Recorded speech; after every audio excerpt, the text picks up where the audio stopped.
Hello everyone, and welcome to the Boa Skeptic Show. We have a special show tonight, something I haven't actually done before, where I'm going to be discussing Islamic fanaticism and the dangers of Islamic philosophy, and just keeping with the same rhetoric that my show's been all the way up until now, which is, dealing with cult indoctrination and, watching the things that you need to watch out for when it comes to indoctrination practices. But before we jump into it, I do want to just do a quick disclaimer. The topics that we're going to be discussing tonight are not geared towards talking about Islam as a whole. We are talking about the fanatical aspect of Islam, and obviously, even if we do mention Muslims or Islam, we are not talking about everybody who identifies as Muslim. The majority of Muslims are very nice, very generous, very kind people, and very moderate. And so I would just like to put that out there. But what we are going to be talking about is fanaticism and the radicalized Islam, and the things that we need to watch out for with that. So let's get into it then. Tonight, joining me, we have two absolutely amazing guests. We've got Joshua Archon, who we all know, he's been here before, and CeaseToKnow. How are you doing tonight? Great, thanks for having me again. I appreciate it. I am doing fantastic. Happy to be here. Yeah, so obviously, I think you've both got some amazing points to make on. You've both got some very amazing points to make on this particular topic in general. Obviously, Joshua, being ex-Muslim yourself, you can give a perspective. That we don't really hear a lot on YouTube, which is the dark side to the cult teachings that you can get with radicalized Islam. And obviously, Cease, you're being a philosopher and everything. I would like to delve in a little bit further into the Kalam cosmological argument, which is something that we hear a lot from. Islamic indoctrination. This is like the go-to argument. Obviously coupled, it doesn't. Obviously, Kalam isn't talking about God, but coupled with other arguments like the teleological argument, which we can obviously delve into as well. But I'll leave it up to you guys which way we want to start this. I think that you two were having a little bit of a conversation before the show, which would be quite interesting just to continue with that. Well, I mean... sorry. Go ahead, Cease. I was going to say, why don't we start with talking about the idea, the concept of fanaticism and extremism first. Sure. Joshua, if you want to start, or I don't mind, but it's up to you. I can sit back and then give my 2 cents afterwards. Sure, absolutely. I don't mind starting. So, when we're looking at Islamic fanaticism as a whole, because just like how Katie stated, there's a lot of Muslims and different Muslim denominations out there that do not preach the things that radicalists do. So we got to be very careful at the way how we generalize certain aspects of just in Islam as a whole. However, there is, as Katie stated again, a dark side to Islam, and that is Islamic fundamentalism and also Islamic extremism. So when we look at these perspectives, we mostly see that the extremist tendencies seem to correlate with the understanding or a reading of the Quran and the Hadiths in a certain way. And from these readings, they believe that they are doing the right thing, the righteous thing, by attacking the non-believers and where they live. Because in general and in totality, Islam is supposed to be, based on their readings, something that is supposed to encompass the world in due time. So Islam is supposed to be branched out to all continents of the world. But the thing is that they don't necessarily like to describe that to individuals face to face. But within the community in itself, that is the tendencies that Islam has when it comes to dealing with the outside world, or what we would call the home of non-believers. So delving into that more, it would seem that certain Muslims obviously just want to live their lives normally, peacefully, and just want to practice the religion that they grew up in, obviously, and it's understandable. But these individuals wish to expand it by any means necessary. And henceforth, when we look at the apologists, for instance, that go about and wishing to spread Islam through preaching not just theology, but philosophy. Now, this is the way, I love using this example. Mostly when you deal with Christians, the Christians mostly throw the Bible at you. That's mostly what they do. They always throw the Bible and read the Bible, and that will lead you to Jesus. And most non-believers look at that and say, okay, and thank you for telling me this, but it's not convincing. However, the Muslim apologist has figured a way around this. Because if he does go and start preaching the Quran in its theological sense, it won't reach the population. But what they do is they start off with philosophy. And that is the best aspect, because a lot of people want to try to be philosophically sound. So the theology in itself is like an anglerfish. But the little lantern is the apologists. So the apologists will slowly start moving that lantern back and forth in order to entice people to come in and ask questions. But whenever the questions revolve around the theology of Islam, they seem to deflect. We're not talking about God. We're not doing this. We're not doing that. But I'll focus on other philosophical concepts, which then starts to drag the person in more towards that theology. However, if they do it too quickly, the person will leave of their own volition. But if they do it at the right sort of instances, where you take about a month, you take about however long you wish to take in order for that person to put so much enthusiasm into having these conversations that they literally follow the premise of the philosophy. And that is how certain individuals, or now what the apologists use, they come forth with philosophy first. However, the problem that I see is that when they finally have these individuals come in and they finally do convert and stuff like that, sadly, the instances that I see is that those who convert want to try to assimilate, and they try to assimilate as fast as they possibly can. So what does that mean? They automatically start changing things in rapid succession. Sort of the same exact thing that I did when I joined Islam. Change everything that you do within your life in rapid succession in order to show the individuals that have brought me into the religion that, see, look how far I've come. Look how quickly I am adapting to your way of life compared to the way of life that I once lived with. Now, this can be a dangerous thing. And this is where fanaticism comes in. Because the more that you start quickly changing, the individuals who were the ones that brought you in can now lead you down the wrong path. And what they can say is, well, you're not doing the right thing. You're not practicing it right. And slowly but surely, what we start seeing is that they start mixing in not self-defamation, but they start talking about the West in bad terms. Look at the women in the West. They're not pious. They're kafir.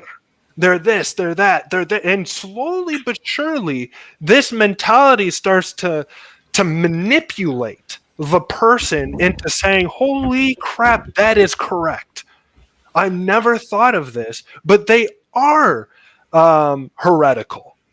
And henceforth, we must fight against this. And this is where we slowly start to see the radicalization of a person. Now, radicalization can happen in many different ways and at many different speeds. But the thing is that the tendency is there to begin with. And I'll continue afterwards, but I want to give the panel sort of some leeway into asking questions or saying their piece as well. So, there's a lot to say here. I'm trying to think of exactly where to start because there's so many different aspects to this problem. And I think that the first two things I want to say is, my thoughts here are my own. Mm-hmm. They don't reflect anybody on the show. They don't reflect on the channel. I don't expect the both of you to agree with everything I say. If probably most of what I say. I do agree with the initial statement that when we're talking about these issues, we're not generalizing. At least from my perspective, my problem is with specific interpretations of specific verses by specific Muslims.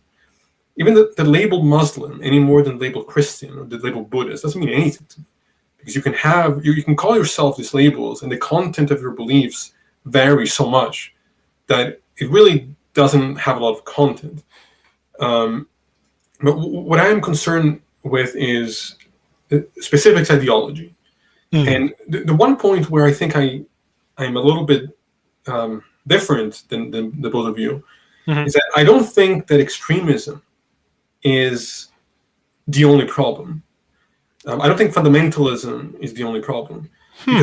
Because from my perspective, if the fundamentals of Islam were truly ones of peace, the way that it's advertised, and the more extreme you would become as a Muslim, the more peaceful you would be. So I actually don't view it that way. Now, can you have an interpretation of Islam that is peaceful? Of course you can, and I think most do.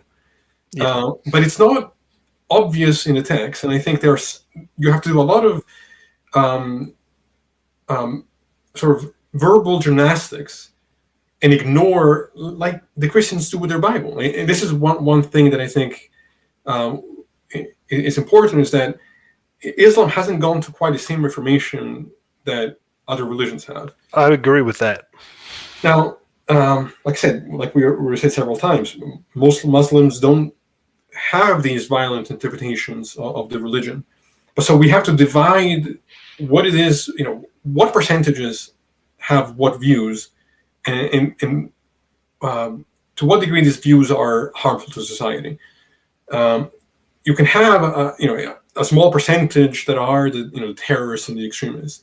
Then you have a much larger percentage of conservative Muslims who can truly look at the extremists and denounce what they do, and yet hold views about women and homosexuality and LGBTQ rights that I would find completely immoral. And so we have to honestly look at who is believing what and to what degrees and to what percentages. And it's one very dishonest attack that I see a lot from the Muslims who have happened to engage me is that if I'm attacking Islam, I'm automatically a defender of the West. Or I'm Islamophobic. I'm attacking Islam because I hate Muslims.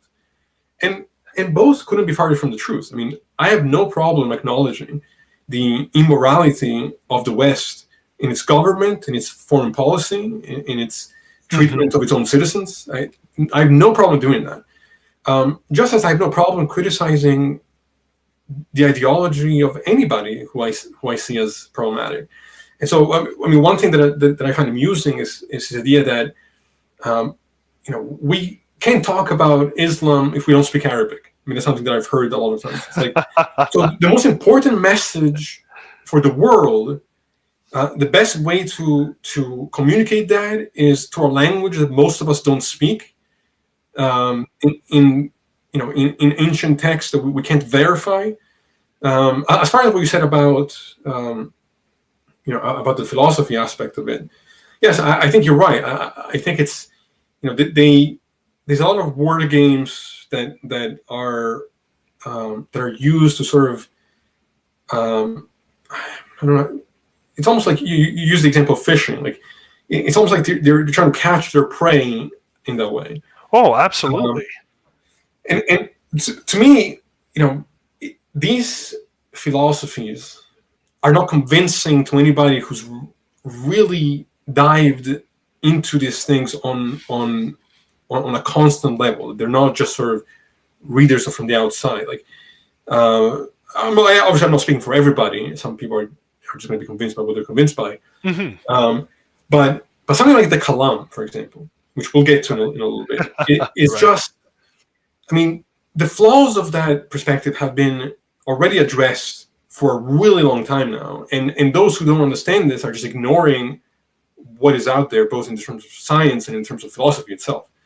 But I do want to address real quick before we get to that, this issue of Islamophobia that I just mentioned. Because I'm not denying the fact that there are many places in the world where real bigotry towards Muslims exists.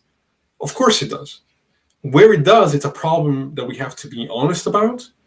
We have to look at the way in which the media sort of fuels that bigotry, and we have to combat it honestly. Agreed. But my concern with the term Islamophobia is the fact that it's used now by some Muslims to shut down conversation. It's being used against people who are not remotely bigoted against Muslims, but who have valid concerns about the way in which certain ideologies are believed and used in real time in the real world. So that's something that I really want to point make a point at, because it's incredibly. I mean, just recently, last week, there was a Muslim on social media who said, if you claim that Islam is oppressive towards women, you're Islamophobic. It's like you are. I mean, that is as delusional as it gets. And of course, when you have women who are ex-Muslims who leave the faith, who tell you their testimony, who tell you what they've suffered because of certain interpretations, they're called liars. They're called, they've never been Muslim, which I think we were talking about earlier. Their credibility is attacked on every level. I mean, one guy that I talked to who addressed a well-known ex-Muslim woman as the only reason why people even care about her is the fact that she's a novelty, because she's a woman and he couldn't see why this statement was sexist. I mean, it's mind-boggling to me that this is the conversations I end up having with people. And so, look, I understand that these beliefs are sacred to people, and so if you criticize them, they get offended. That's not my problem. So if you're offended, you're entitled to be offended. I don't give a shit. I'm not trying to hurt anybody's feelings, but I'm also, when I see, I'm offended by the fact that I have to, the last video that I did on my show, it was 20 minutes of a Muslim spouting propaganda about how atheists have no moral compass, and how we're trying to destroy the family, and how gays are a horrible thing, and how they're hurting children, and like, I'm offended by that kind of thing, and I'm not trying to kill you. Okay? I mean, the amount of death threats that people like myself, I mean, I don't know about you guys, but I get death threats on a daily basis. Likewise. While on one hand they're saying that their religion is one of peace, on the other they're telling me that because I've insulted, what is sacred to them, that they're going to come find me and kill me. It's laughable. I completely agree with you. And even myself, I was attacked by somebody within my own mosque I used to think was a really good friend of mine. And yet this individual, who will remain nameless because I don't wish to bring up anything about them. But this individual literally tracked me down at my work and hit me over the head with a glass to try to take me out, in a sense. And this is what I'm talking about. Like the fanaticism that is within Islam, and don't get me wrong, there's fanaticism in every group, but there's a tendency to see if the fanaticism ends up turning violent. That is the difference.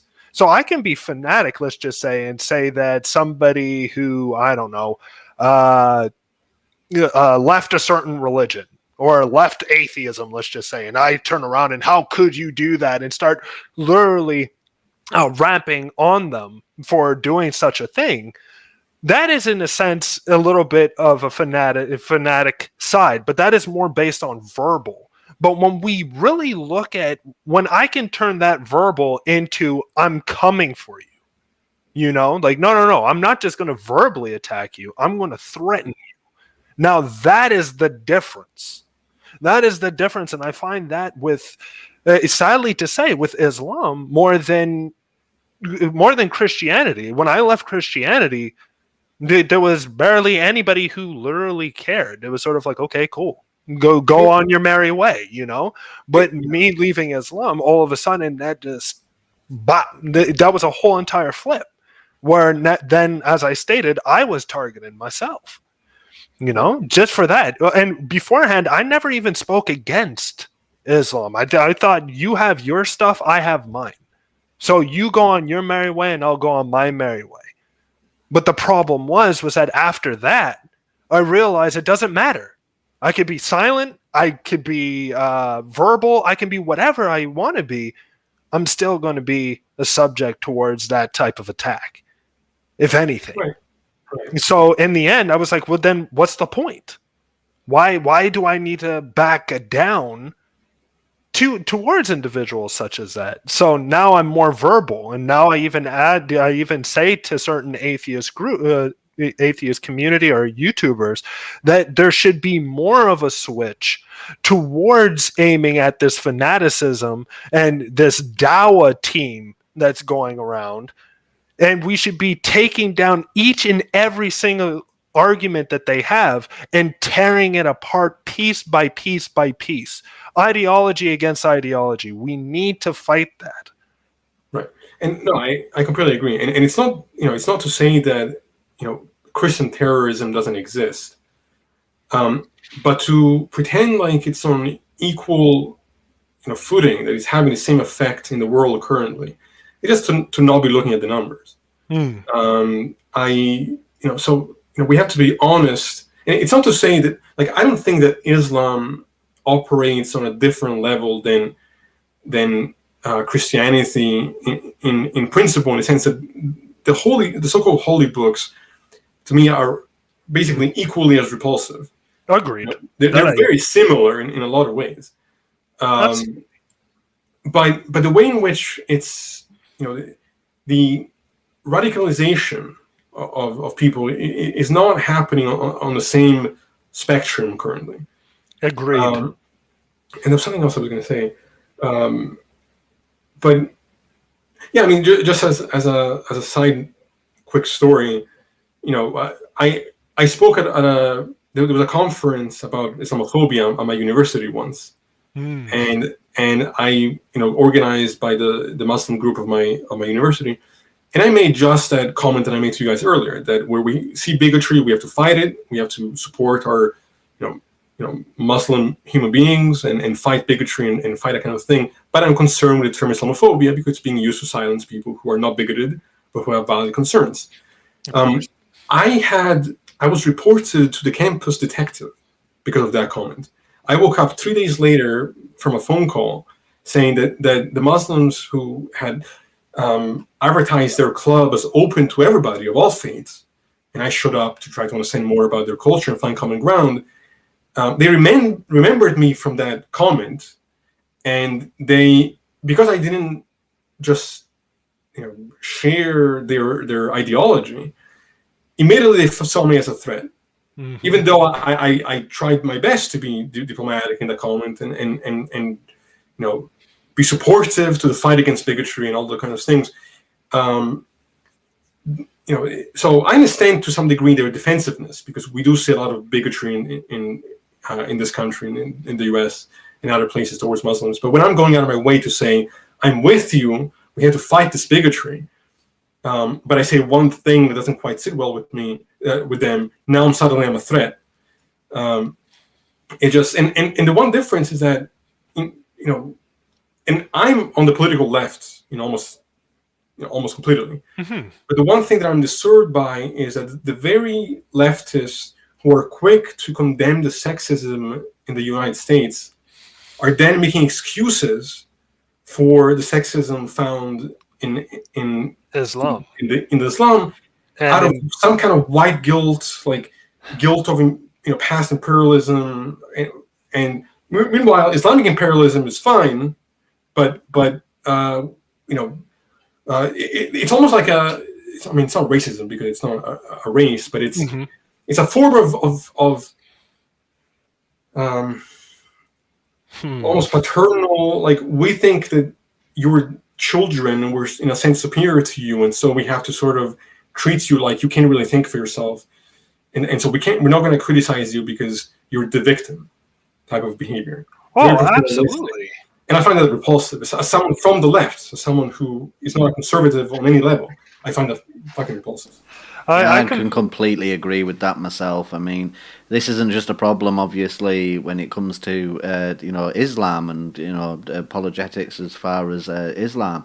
This is something which is also a problem that I've seen in my own community, in the LGBT community, where people who have valid concerns that isn't even hatred, or just questions which go against the norm of what's allowed to be asked, are being ostracized and told that they're being transphobic or homophobic, when really some of these people haven't been. They've just asked certain questions that were considered not allowed. So it's a big problem on the far left in general.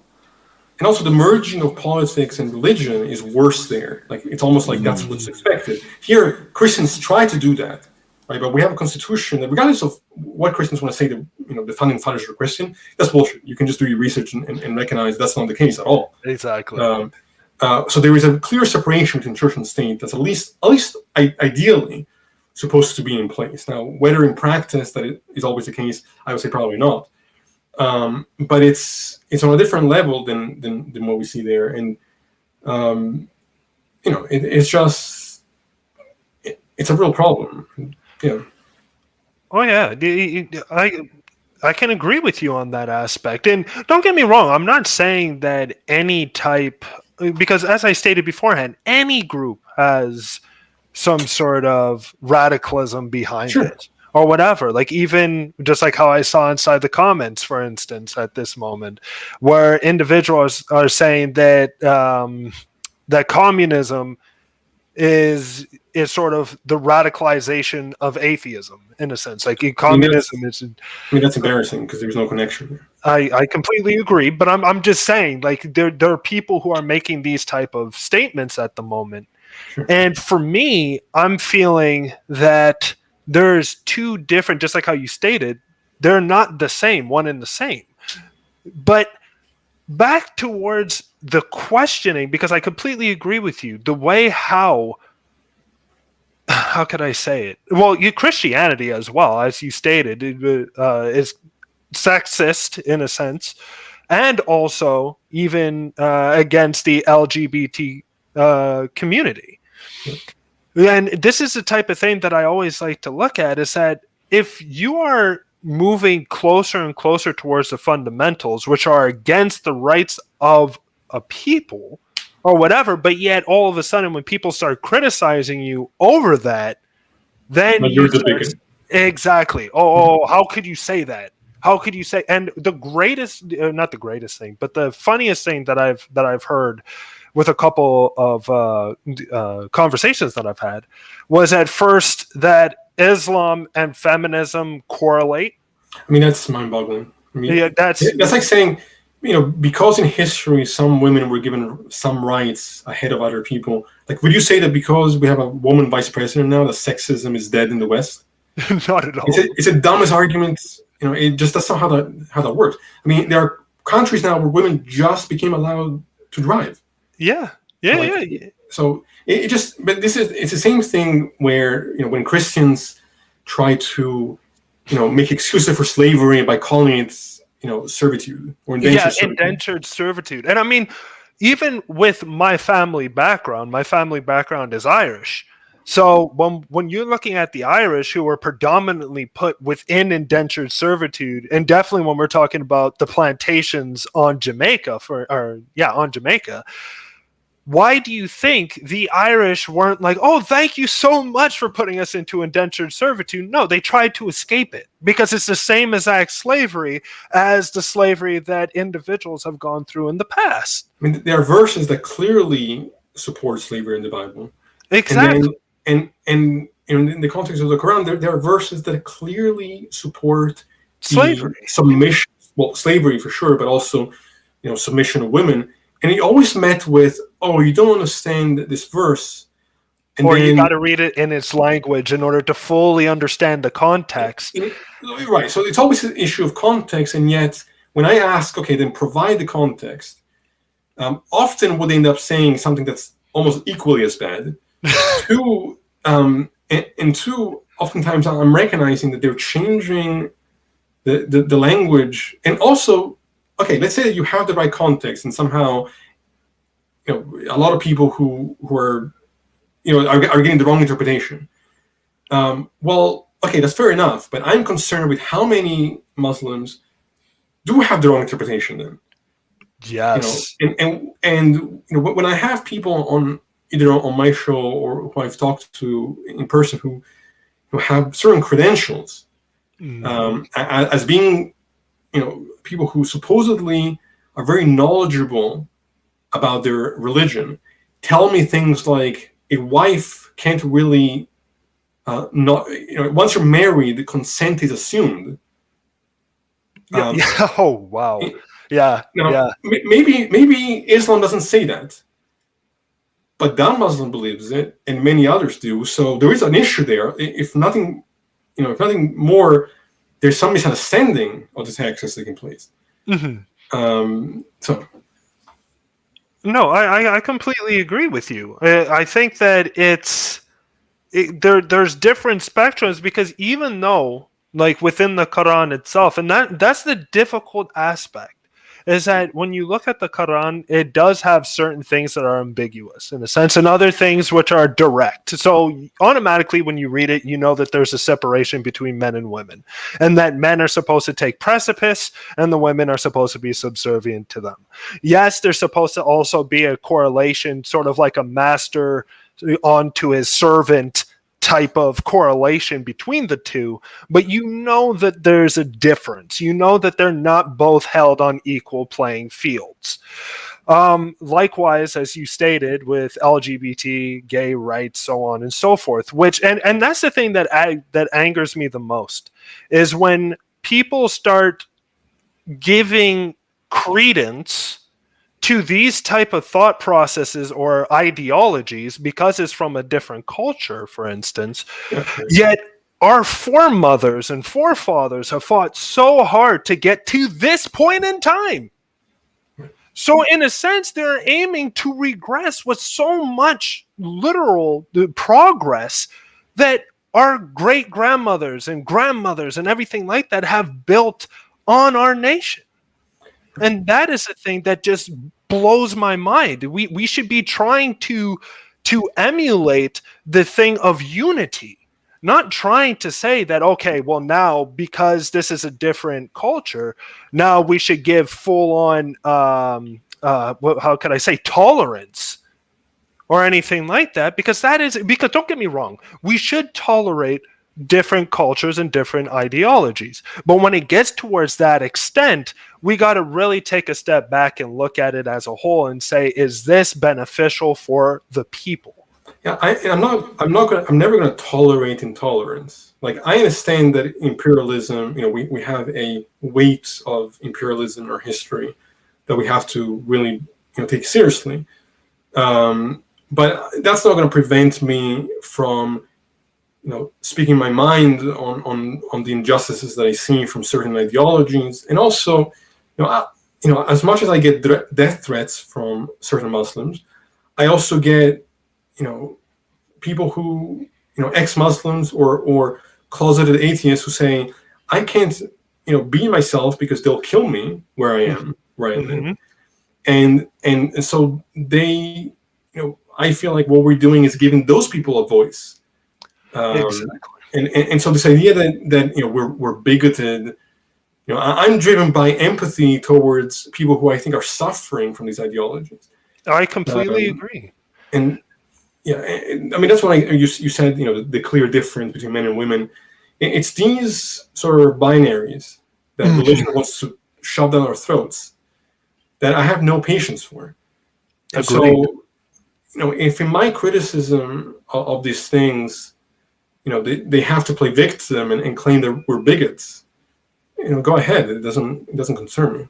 Likewise, and as I said, I myself has been attacked as somebody who is not a true Muslim and certain other things like that. So I know exactly what you mean. But the instance is that, and I'm happy that on your channel that you guys tackle this a lot more, and I would love to start seeing it on other atheist channels as well, so that we can really look, because I find that in the West, at least, there's a lot of emphasis on Christianity because that is what they know. Right. But the problem is that I feel that, and I know a lot of people aren't going to agree with me based on what I'm about to say, but Christianity is dying within the West.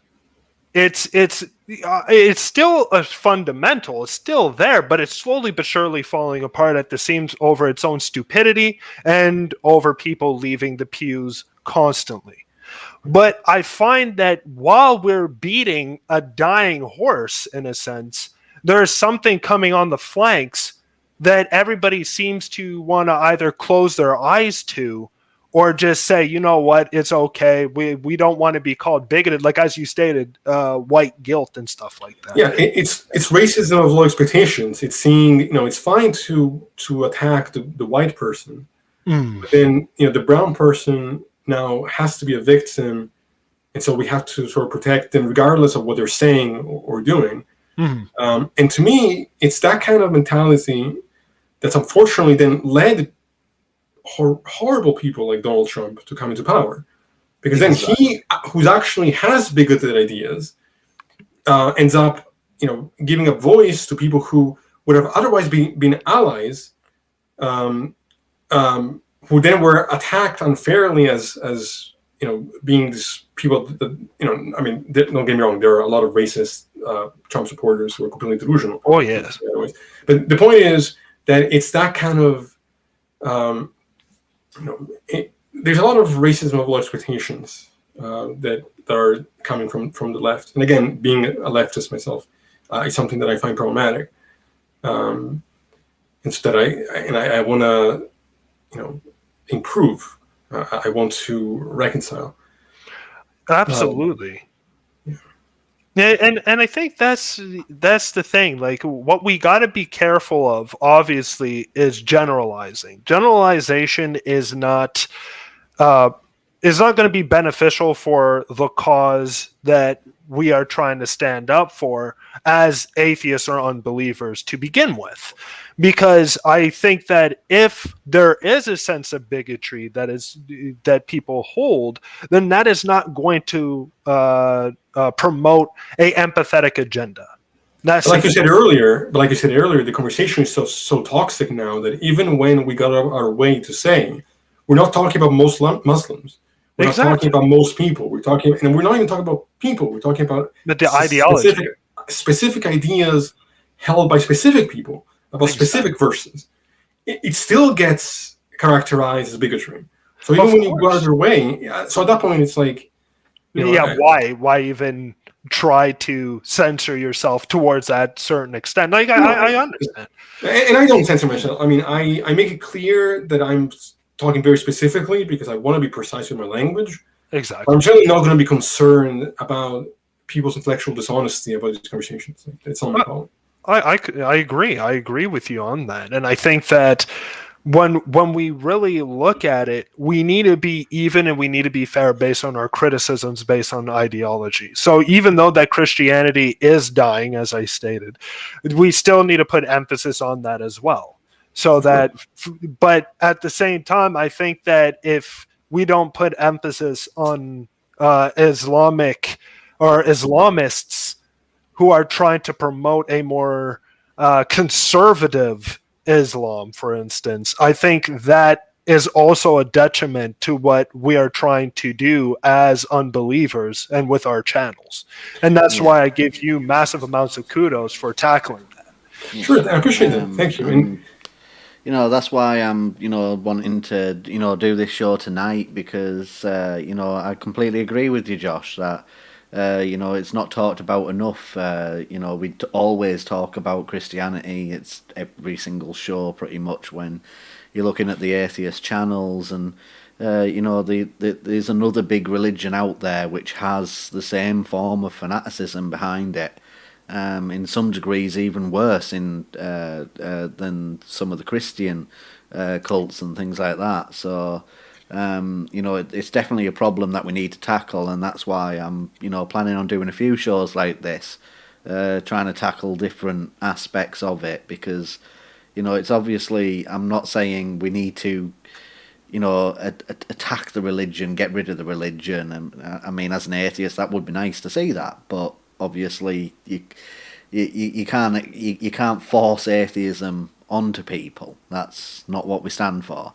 But what we do stand for is we stand for human rights. And when there's certain human rights violations that are taking place, you can't just sit back and pretend that they aren't happening.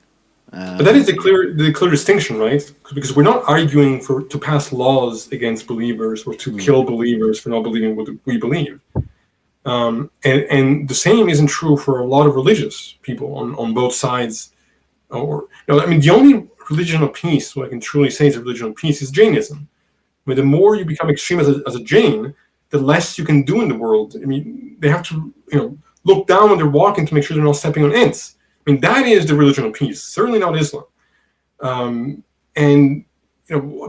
clear difference that I've noticed is that we've had ex-Christians on, right? And it's only when we've had the ex-Muslims on that we had people in the comments talking about wanting to rape her. Exactly. Mm-hmm. And how many times this same individual had Muslims who were making fake accounts of her, pretending to be her to try to silence her. Now, I don't see that happening on social media in the same way.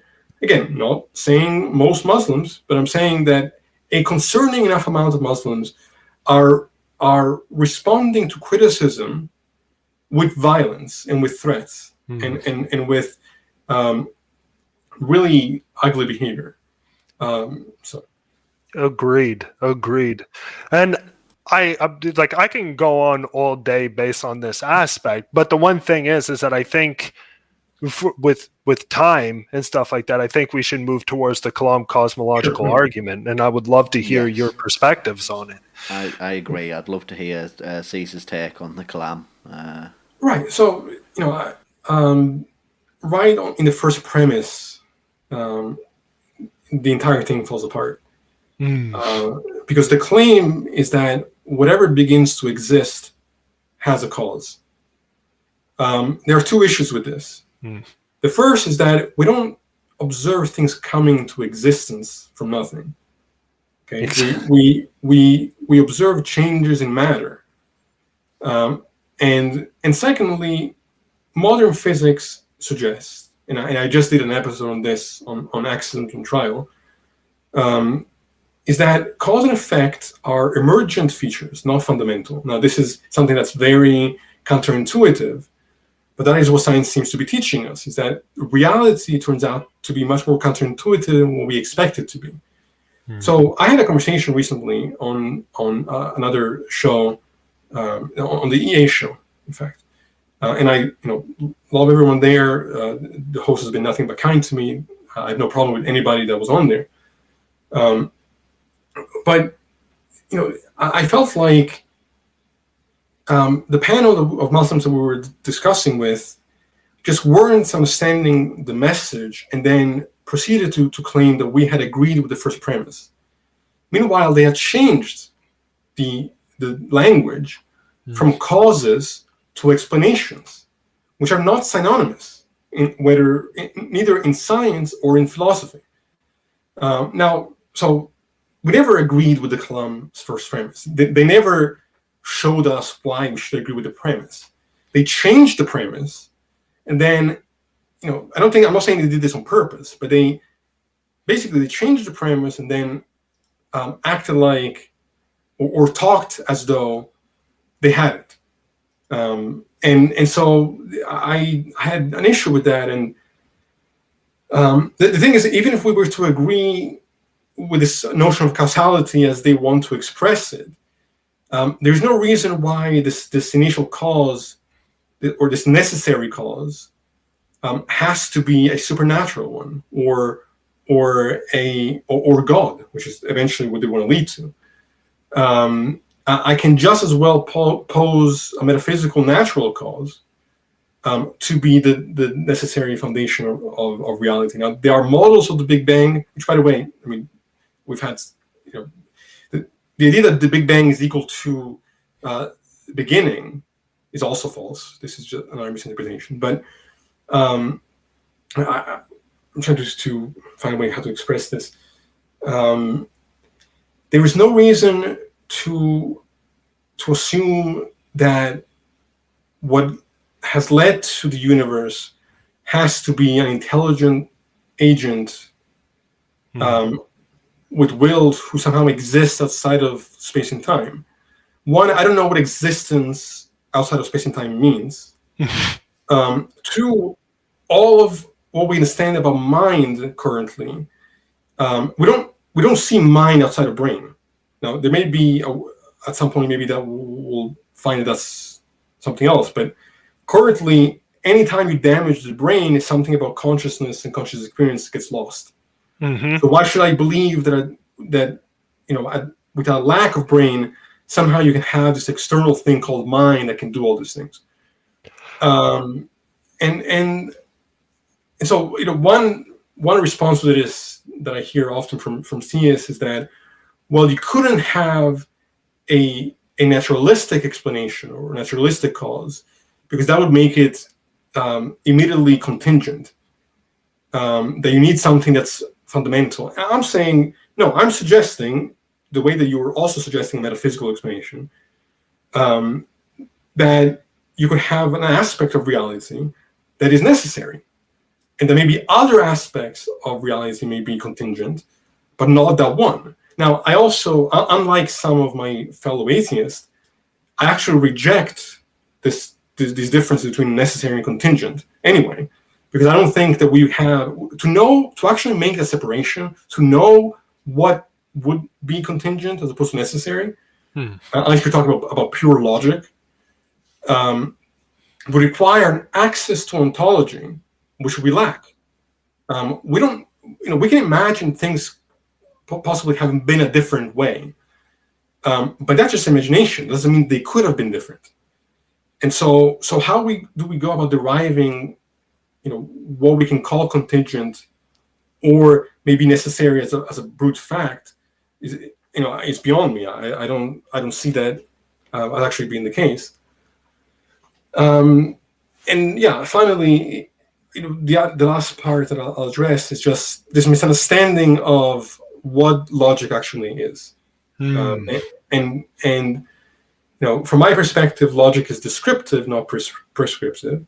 So we use logic as a tool to describe the experiences that we have. And that's another point of confusion that I had in the conversation, was that they were conflating logic with rationality, or our ability to reason in the first place. We may have a sort of inherent capacity to reason, but again, that's not there's nothing immaterial about that. That is simply a process that arises by the fact that we are beings in the world. And so it's something that we have the capacity of doing. There's no reason to think that we can extrapolate something metaphysical from that process. It's just what conscious beings do when they're conscious. But yeah, I would just, for anybody listening, look up, what responses have taken place to the cosmological arguments, to the Kalam. These are things that have been addressed by both science and philosophy for a very long time. And it seems like it's only theists that are yet to catch up with, where we're at now with those issues. I mean, modern physics already destroys this approach. And you can't separate philosophy from physics. They have to complement each other if we're going to claim that we're capturing reality. You can say that we have these observations in science that put real pressure on our assumptions and intuitions about time and about cause and effect, and say that we can arrive at these notions purely sitting on a chair doing philosophy. And I love philosophy. That's what I do. That's my living. But I think you can't look the other way when science is telling us something. So I don't know. I hope that was clear. Yeah, well, I'd completely agree, and I think you've gone into that absolutely amazingly, and you make a good point. Is that a lot of us, and this isn't just the the Muslims that are arguing for the Kalam, but this goes for a lot of us, even atheists as well. We don't understand truly what logic is, and we sometimes conflate it with rationality and reason. And also I like the point, it is just a tool, and you need to still use science, physics and all of that to come to an understanding of truth. And I just want to add, because I was reading just now some of the comments, and for anyone who thinks that I agree with the Kalam, again, go back to watch the conversation. If you change the words from causes to explanations, you're not saying the same thing. And we spent over an hour trying to get across this idea that our intuitions fall short. And yes, we have a common sense notion of how things should be. And unfortunately, these common sense notions, intuitions, seem to be eradicated when we look at reality on a deeper level. So you have to answer those questions as science brings up. You can't just ignore it and pretend like it's not there. So, yeah. No, I do agree as well, and I'm not necessarily as philosophically inclined. Just like how I say with a lot of individuals when I do have conversations based on philosophy, is that I'm kind of like somebody who's slowly building up their foundation in a sense. So for me, I do need a lot more philosophical building in order to have more fruitful discussions, I do believe. But I do agree with what you stated, because I find definitely with the logic is that logic is a tool, but it can only be built through your experience. If you don't have those experiences, there's no way that you can utilize logic, which is the tool, in order to answer or try to answer certain questions that you have. So from there, I like using the analogy that logic in itself is like the hammer that you can use in order to put nails into a wall. If you don't have the hammer, it's going to be really difficult in order to put those nails in the wall just using your hands. But if you're able to create that hammer, it makes it much easier to answer those type of questions. Yeah. And even if you want to agree, let's say that we do have the idea that we need to use certain presuppositions to do science, which again I disagree with. But let's, for the sake of argument, say that we're somehow presupposing logic. Mm-hmm. You can go in with any presupposition you want. What matters is whether or not you have a framework that can make predictions and has explanatory power. If we're going into the world with certain presuppositions, and then we use science to show that these presuppositions, including certain aspects of logic, actually fail fundamentally. Then we have some work to do to figure out how to maneuver that. For anybody who thinks that I'm ignorant of these things, which just because I believe something, doesn't make it true, but this is an open challenge to anybody who wants to educate me on these issues. Come converse with us. I'll debate anybody, anytime, any place. I have no concern over that. I certainly am not in the minority of people who view logic as descriptive, and there's a lot of arguments for that. I didn't quite get to explaining that last time around, and we had these conversations, but I would love to, and there's nothing personal here for me. It's just, I'm trying to find common ground with people who see the world differently than me, and hopefully that's something that can take place. Yeah, I'd like to, follow up on that, exactly the same. If you want to, discuss, more about Islam and stuff like that, then I'd reach out to me as well, and I'm happy to have people on the show. Obviously, today I haven't had Muslims on this on the panel because this was more of a like a call to action sort of video. It wasn't as put forward as a debate video. So, but if there is any Muslims that do want to have an open discourse and discuss this further with with atheists on screen as well, then absolutely fine. Reach out to me. I'm happy to set up that conversation, as long as it obviously remains respectful. And an open dialogue. Right. Mm-hmm. Yeah. Okay. No. So all in all, it's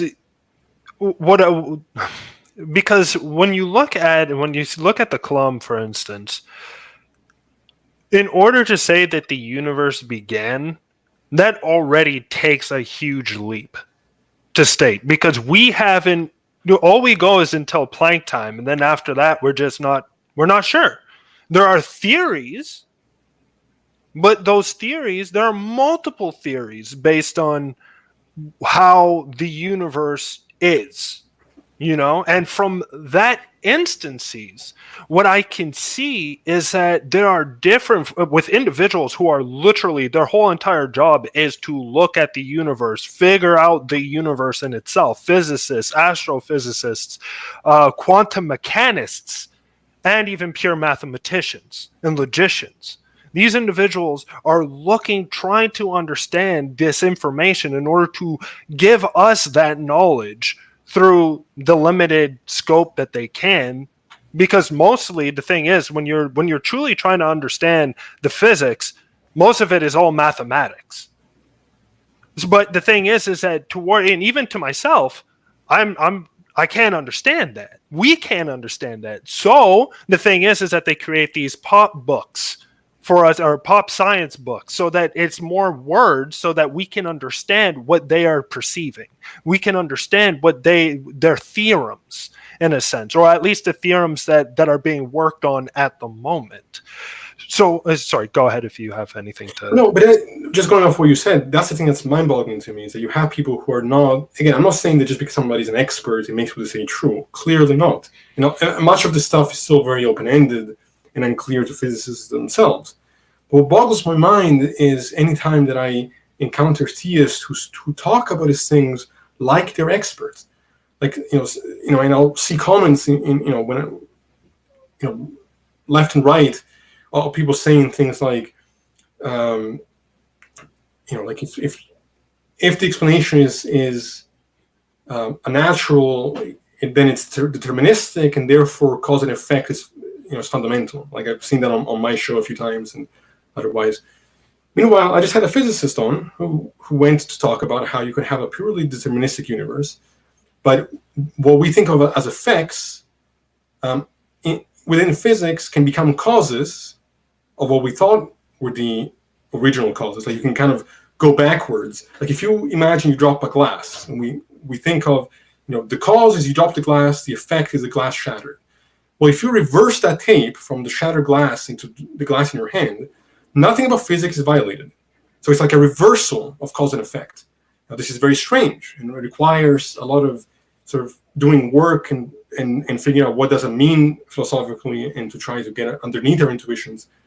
But these are things that we have to tackle, and just ignoring these things because it's inconvenient to our intuitions, it's just not going to lead to progress. Exactly. I couldn't have agreed more with that statement.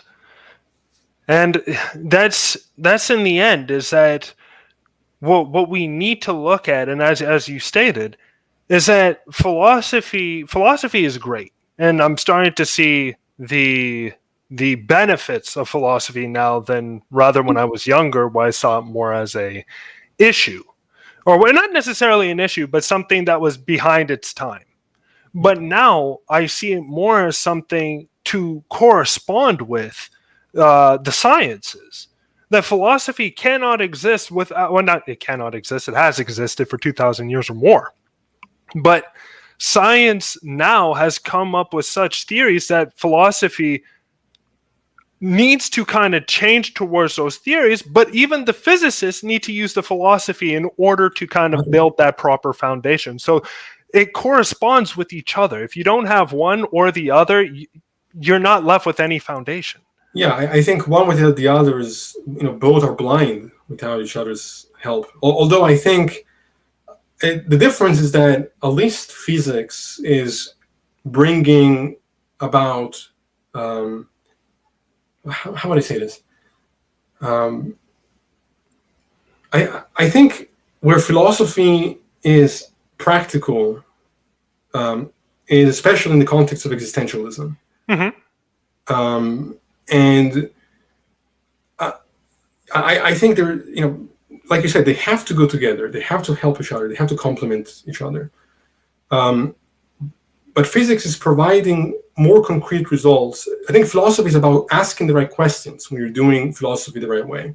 It's about asking the right questions. And unfortunately, sometimes people who do philosophy are not doing that or are failing to do that.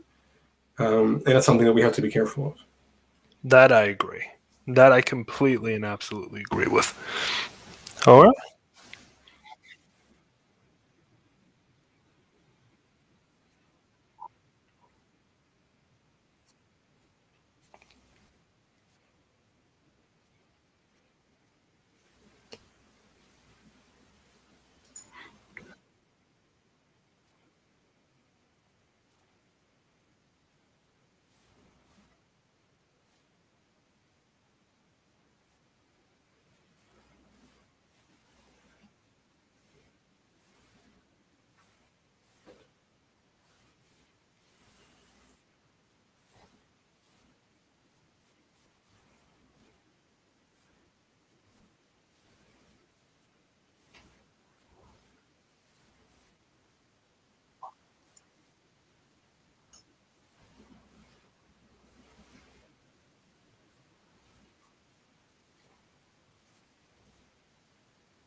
Oh, I think that we're muted.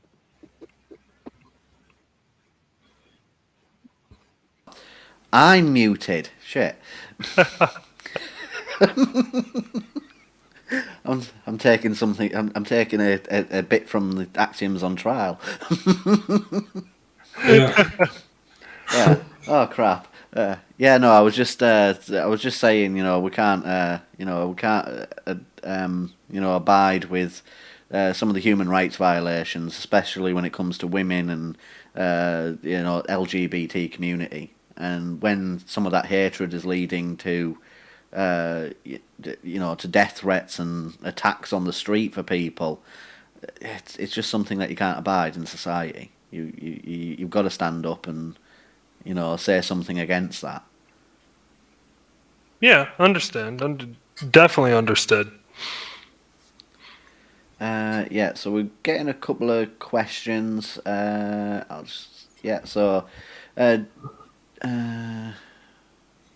a question for Josh. This is from James Yeah, is sure. Tired.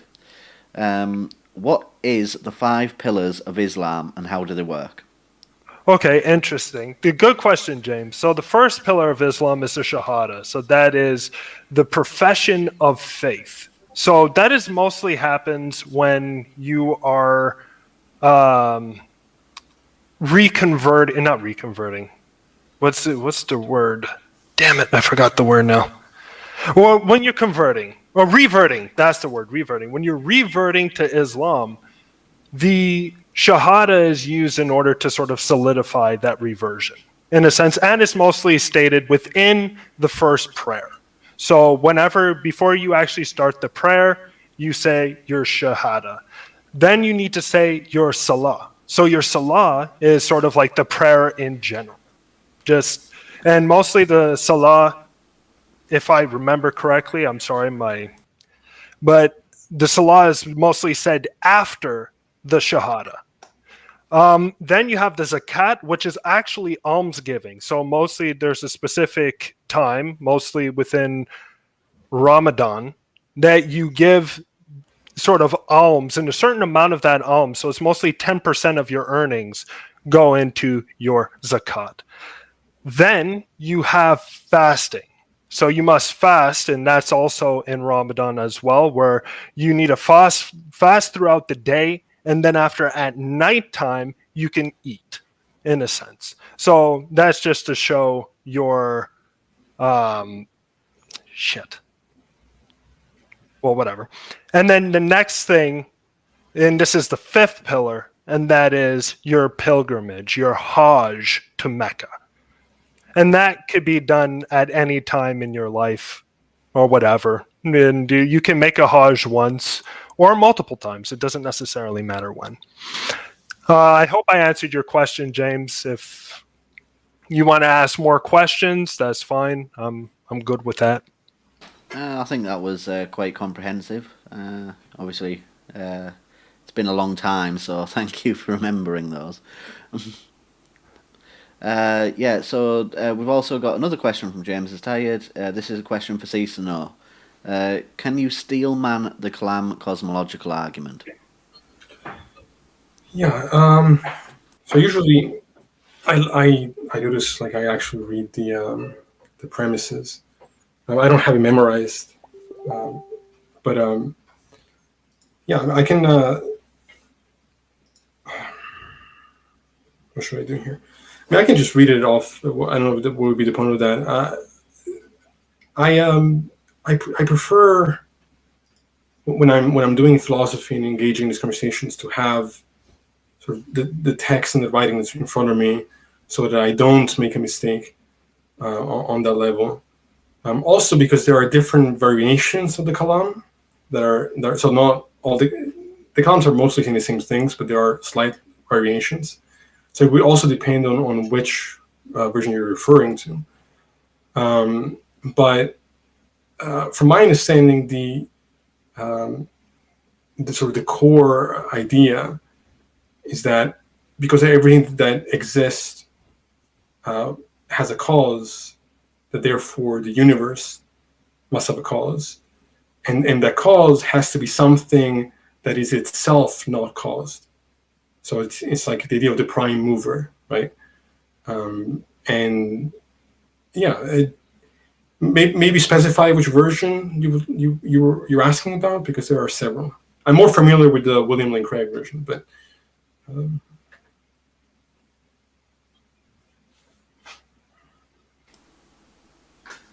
We'll see if he says which version he's going for. But while we're waiting, Muslim metaphysician has said Islamic fanaticism. That doesn't sound like name calling. But hold on, I wanna try to answer that one because just like how we stated in the beginning, we're talking about fundamentalism. We're not talking about all Muslims. Or most. Pardon? Or even most Muslims. Yeah. So that's the issue, that when you're looking at wording and then stating that, oh well, that's name calling, unless you fall underneath that specific category, then this does not apply to you. Yeah, I mean, is he denying that Islamic fundamentalism is a thing? Because I mean, you literally just look at the news. It's something that takes place. We're not saying that most Muslims are Islamic fundamentalists, and we started by making that clear distinction from the beginning. This is exactly what we were talking about earlier, right? Like, we can put in the effort to point the fact that we're only talking about specific individuals who believe specific verses and have a specific ideology, not most Muslims, most of the time, most places in the world, and yet they still take it personally, like we're talking about them. Exactly. I never got that aspect, because when we're talking about Islamic fundamentalism, when we're talking about Islamic extremism, that automatically points towards those individuals that are doing, that are even killing their own, in a sense, exactly. Other Muslims as well. So for me, I don't know why somebody would take offense of us calling that out. Yeah, just defensiveness that doesn't make sense. Yeah, it's bloody mind-baffling. I mean, the people that are suffering the most from those interpretations of Islam are other Muslims. That's it. And that's the thing that I just don't understand, where this thought process of, okay, well now these words are harmful to me. It's like, no, unless you fall into that category, this does not mean you. This does not mean most Muslims. This means towards those specific individuals that are aiming even at particular people such as yourself, if you're not within that category. Right. Well, I have a question from Dolly, which I do want to get round to, but I do want to just, because with the video that we've made tonight, Muslim metaphysician is saying that this video was made in direct response to Justin's recent conversion to Islam, and no, I've been planning this for a while. This is something that I've been wanting to do in the past few months. I have been speaking to ex-Muslims, and it is something that I've been wanting to do. It's not in response to Justin's conversion, although the events of the last couple of weeks have made me bring the schedule a little bit forward for this video. But it's not in response directly at all. I mean, two quick things about that. One, I've been talking to Muslims and ex-Muslims on my show months before I ever knew of Justin's conversion. But also, how does any of what we said outside of the conversation that I had, because I wasn't their show, how is any of that related to his particular beliefs and ideology? As far as I know, he's always, I never got in a sense that he was a violent person on any level. He's always been very nice to me and kind to me. I even co-hosted his show once. So none of this is an attack on Justin or his show. Yeah, not at all. And that's the one thing. When I look at individuals that are stating that, oh my God, this is for backlash, this is the backlash that it's going to get. I've even written to Justin himself, and I stated that I am perfectly fine. It's his reasoning. If he came to Islam on his own, then who am I? Who am I to say, oh no, well, we need to make a video now in order to no. That's absolutely ridiculous. The only reason why I mentioned his show was because we had talked about the Kalam on the show, and I heard that some people in there were saying that I had agreed with the premises. So I wanted to sort of clear the air on that front to say that No, I didn't. I made a clear distinction of what the language was being used. Besides that, I have no problem with Justin whatsoever. Yeah. And I've Likewise. mentioned human rights in this video. I'd just like to make this point. I've mentioned human rights a few times, human right violations in this video. And the reason I'm doing this video is because of human rights violations that are taking place. And I like to, it's part of the rhetoric of this channel to point out when those, and stand up for those, for the victims of those violations. And one of the human rights, one of the major human rights, is freedom to belief. So I wholeheartedly support Justin's decision, to become to take on Islam. I completely agree with that. That is his right to do so, and I will stand up, to back him in that decision. Right, and I'm right with you, and I'll go even farther. That for me, and again, this may also be a place where we may disagree, is that I even support the right of people to say whatever they want, even if it's offensive or hateful. What I don't support is when you cross the line from speech to violence, to physical violence. So if a Christian or a Muslim who happens to be against gay people wants to say that they're against gay people, by all means, make that known. It's, if anything, a way so that now I know to protect myself from someone that has those views. I support your right to be able to express what you believe. We don't get the same kind of treatment back. Like if I want to criticize Islam or certain versions of Islam, then they immediately think that I should die for that. Again, not most Muslims. I'm talking about those Muslims who think that way.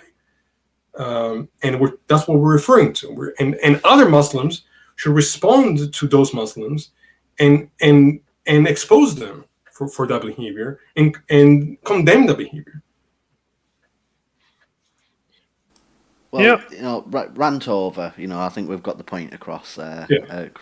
As I mentioned earlier, there was a really, really good question from Dolly that I wanted to get round to. She's asking how to advocate LGBT and build awareness, especially for Muslim majority countries. I think is an excellent question. I think that's a very difficult question to answer in a sense, because you cut out. You asked that again for me because you cut out for me. How do we advocate LGBT and build awareness, especially for Muslim majority countries? Yeah, that's hard. It's a tough one, and I think we could probably do a whole show on that question alone. I think that's a question better answered for Muslim reformers and ex-Muslims. I really don't know how to approach that. I'll tell you what, Dolly. I will reach out to you in private, and I'll start planning to do an entire show based on that topic alone, because I really do think it's a topic that needs to be discussed, and I'd be very interested to have that discussion on a full show. Sounds like a plan. Yeah. I think we've got the last question. I did have one last one. From Original Win Productions. Question for CeaseToKnow. Do you hold the mereological nihilism, the view that there only exists basics and their various arrangements? Wait, could you repeat the last part? Yes, sorry, I was trying to get the spelling right. Do you hold to mereological nihilism, the view that there only exists basics and their various arrangements? If by basics he means, or she means, sort of matter, like usually when I've heard of nihilism, I've heard it in the context of existentialism. Not in that context. I don't particularly hold to I'm pretty open-minded to different types of arguments. Maybe could you ask the audience member to elaborate on that? Because Yeah, if you could elaborate on that original Wind Productions. Yeah. I mean, maybe this may answer your question to some degree. I would say that I'm a non-reductive physicalist. I'm a materialist.